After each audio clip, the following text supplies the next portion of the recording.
आदरणीय सभापति जी, हमारी सरकार का तीसरा टर्म दूर नहीं है।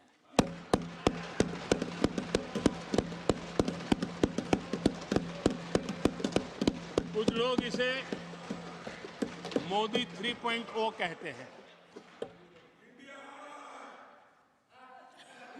मोदी 3.0 विकसित भारत की नींव को मजबूत करने के लिए पूरी शक्ति लगा देंगे। आदरणीय सभापति जी, अगले 5 साल में भारत में डॉक्टरों की संख्या पहले की तुलना में अनेक गुना बढ़ेगी। मेडिकल कॉलेजों की संख्या बढ़ेगी। इस देश में इलाज बहुत सस्ता और सुलभ हो जाएगा। आदरणीय सभापति जी, अगले 5 साल में हर गरीब के घर में नल से जल का कनेक्शन होगा। आदरणीय सभापति जी, आने वाले 5 साल में उन गरीब को पीएम आवास जो देने हैं, एक भी वंचित नहीं रहे, इसका पक्का ख्याल रखा जाएगा। अगले 5 साल सोलर पावर से बिजली बिल जीरो। देश के कितने नागरिकों, करोड़ों नागरिकों को बिजली बिल जीरो। और ठीक अगर आयोजन करेंगे तो अपने घर पर बिजली बना करके बेच करके कमाई कर पाएंगे। ये अगले 5 साल का कार्यक्रम है। आदरणीय सभापति जी, अगले 5 साल देश में पाइप से गैस के कनेक्शन पूरे देश में नेटवर्क बनाने का भरपूर प्रयास किया जाएगा। सभापति जी, आने वाले 5 साल हमारी युवा शक्ति का दम पूरी दुनिया देखेगी। आप देखना आदरणीय सभापति जी, हमारे युवा स्टार्टअप्स, युवाओं के यूनिकॉर्न, इसकी संख्या लाखों में होने वाली है। और इतना ही नहीं, टियर 2, टियर 3 सिटी नए स्टार्टअप से उसकी एक नई पहचान के साथ उभरने वाला है। ये मैं 5 साल का चित्र मेरे सामने देख रहा हूं। आदरणीय सभापति जी, रिसर्च फंडिंग, उसकी वृद्धि का प्रभाव आप देखना। पिछले 7 दशक में जितने पेटेंट नहीं हुए हैं, उतने रिकॉर्ड पेटेंट फाइल होने का दिन आने वाले 5 साल में मैं देख रहा हूं। आदरणीय सभापति जी, आज मेरे मध्यम वर्ग के लाखों बच्चे विदेशों में पढ़ने के लिए चले जाते हैं। मैं वो स्थिति लाना चाहता हूं कि मेरे बच्चों के लाखों रुपए बच जाएं, मेरे देश के मध्यम वर्ग के सपने पूरे हो, बेस्ट यूनिवर्सिटी मेरे देश में हो, उच्चतम शिक्षा उनको मेरे देश में मिले और मेरे बच्चों का, उनके परिवार का पैसा बचे। इसलिए मैं कह रहा, आदरणीय सभापति जी, आने वाले 5 साल आप देख रहा, कोई भी इंटरनेशनल खेल की कंपटीशन ऐसी नहीं होगी जिसमें भारत का झंडे हर जगह पर न फहरे। मैं देखने वाला हूं 5 साल खेल जगत के अंदर दुनिया में भारत के युवा की शक्ति की पहचान देने। आदरणीय सभापति जी, आने वाले 5 साल में भारत का पब्लिक ट्रांसपोर्ट पूरी तरह ट्रांसफॉर्म होने वाला है।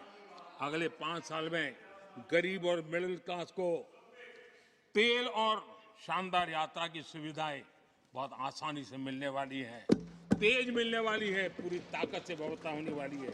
अगले 5 साल में देश बुलेट ट्रेन भी देखेगा और देश वंदे भारत ट्रेन का विस्तार भी देखेगा। आदरणीय सभापति जी, अगले 5 साल में आत्मनिर्भर भारत का अभियान नई ऊंचाई पर होगा।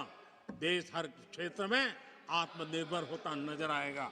आदरणीय सभापति जी, आने वाले 5 साल में मेड इन इंडिया सेमीकंडक्टर दुनिया में हमारी गूंज होगी। इलेक्ट्रॉनिक हर गुड्स में वो चीप होगी जिसमें किसी न किसी भारतीय का पसीना होगा।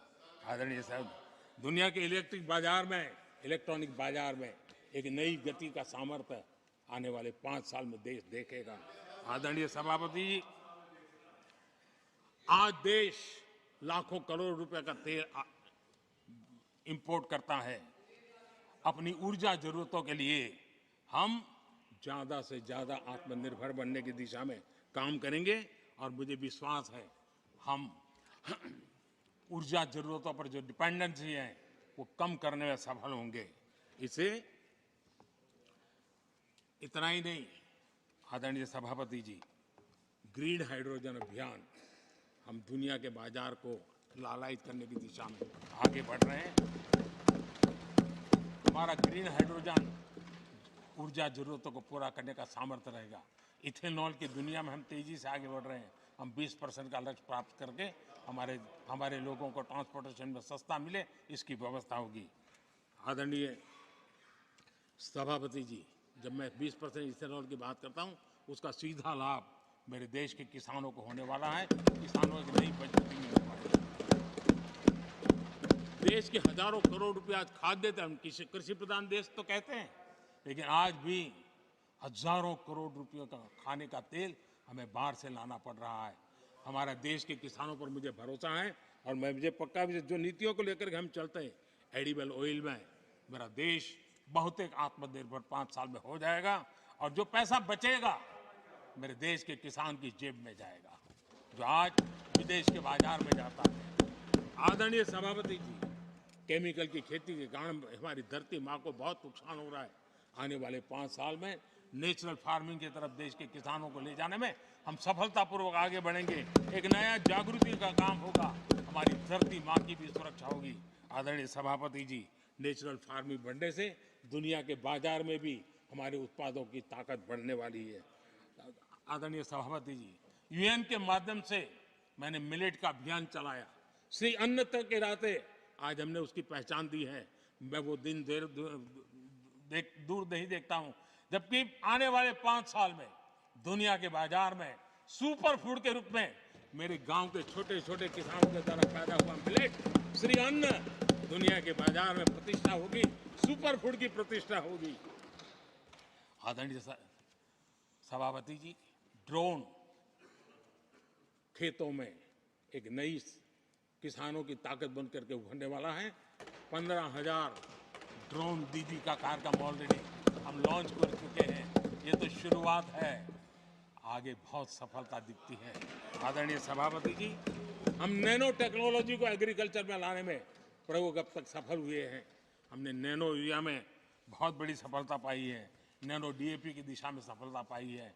और आज एक बोरी भर खातर लेकर के घूमने वाला किसान एक बोतल के खातर से काम चला लेगा, वो स्थिति दूर नहीं है।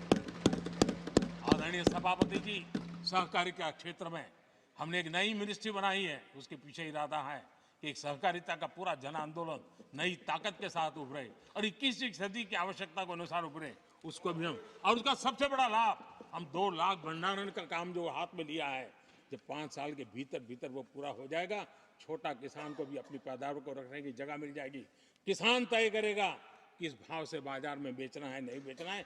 उसको जो बर्बाद होने का डर था वो खत्म हो जाएगा और किसान की आर्थिक ताकत बढ़ जाएगी। पशुपालन और मछली पालन पक्का मैं कहता हूँ नए रिकॉर्ड बनाने वाले। आज हमारे यहाँ पशु की संख्या है, लेकिन दूध की उत्पादन कम है। हम इस स्थिति को बदल देंगे। फिशरिंग एक्सपोर्ट करने की दुनिया में हम बहुत बड़ी तेजी से विकास करेंगे, ये भी मेरा पूरा विश्वास है। हमने एफपीओ की जो रचना का प्रारंभ किया है, अनुभव बहुत अच्छा है। 5 साल के भीतर किसानों की एक नई संगठन की शक्ति और कृषि उत्पादन में वैल्यू की ताकत, ये लाभ मेरे देश के किसानों को अवश्य मिलने वाला है। आदरणीय सभापति जी, G20 की सफलता ने साफ कर दिया है और दुनिया में कोविड के बाद जो खुलापन आया, उस खुलापन का सबसे बड़ा लाभ हमने देखा है कि विश्व का ध्यान भारत की तरफ गया है। और इसलिए एक बहुत बड़ा क्षेत्र टूरिज्म आने वाले दिनों में होने वाला है और जो सबसे ज्यादा रोजगार देने वाला है। आज विश्व के कई देश हैं जिसकी पूरी इकोनॉमी टूरिज्म पर निर्भर है। भारत में भी बहुत से राज्य ऐसे बन सकते हैं जो उनकी पूरी इकोनॉमी का सबसे बड़ा हिस्सा टूरिज्म होगा और वो दिन दूर नहीं है। जिन नीतियों को लेकर के हम चल रहे हैं, भारत एक बहुत बड़ा टूरिस्ट डेस्टिनेशन बनने वाला है। आदरणीय सभापति जी, जिसका हिसाब किताब पहले बहुत कम हुआ करता था, जिसकी बातें सुन करके हमारी मजाक उड़ाई जाती थी, जब मैं डिजिटल इंडिया की चर्चा करता था, जब मैं फिनटेक की चर्चा करता था, तब मैं जरा आउट ऑफ बॉक्स की बातें कर रहा हूं, ऐसा लोगों को लगता था। आउटडेटेड सोच वालों के लिए सामर्थ्य का अभाव था। लेकिन मैं पूरा विश्वास से कहता हूं आदरणीय सभापति जी, आने वाले 5 वर्ष डिजिटल इकोनॉमी की दुनिया में भारत का डंका बजने वाला है। भारत एक नई शक्ति है और डिजिटल व्यवस्थाएं भारत के सामर्थ्य को बढ़ाने वाली है। विश्व मानता है कि एआई का सबसे ज्यादा उपयोग कोई करने का सामर्थ्य किसी देश में होगा तो हिंदुस्तान में होगा। लेटेस्ट से लेटेस्ट टेक्नोलॉजी का उपयोग मेरा देश करेगा। आदरणीय सभापति जी, स्पेस की दुनिया में भारत का नाम रोशन हो रहा है। हमारे वैज्ञानिकों का पराक्रम नजर आने वाला, और आने वाले 5 साल का जो कार्यक्रम है ना, मैं आज उसको शब्दों में बयान नहीं करना चाहता हूं, लेकिन विश्व को अचंभित करने की दिशा में हमारे वैज्ञानिक स्पेस की दुनिया में भारत को ले जाएंगे, ये मेरा पक्का विश्वास है। आदरणीय सभापति, ग्रास रूट लेवल की इकोनॉमी में बहुत बड़ा बदलाव, 10 करोड़ स्वयं सहायता जूथों में हमारी माताएं बहनें जुड़ी हो, और 3 करोड़ हमारी लखपति दीदी, ये अपने आप में हमारे बेटियों के उत्कर्ष की गाथा लिख करते हैं। आदरणीय सभापति जी, ऐसे अनेक विविध क्षेत्र हैं जिस क्षेत्र में मैं साफ देख रहा हूं आने वाले 5 साल भारत, कभी हम सुना करते थे स्वर्णिम युग था, मुझे वो दिन दूर नहीं दिखते जब 5 साल में वो मजबूत नींव आएगी और 2047 तक पहुंचते पहुंचते ये देश उस स्वर्णिम युग को फिर से जीने लगेगा, इस विश्वास के साथ।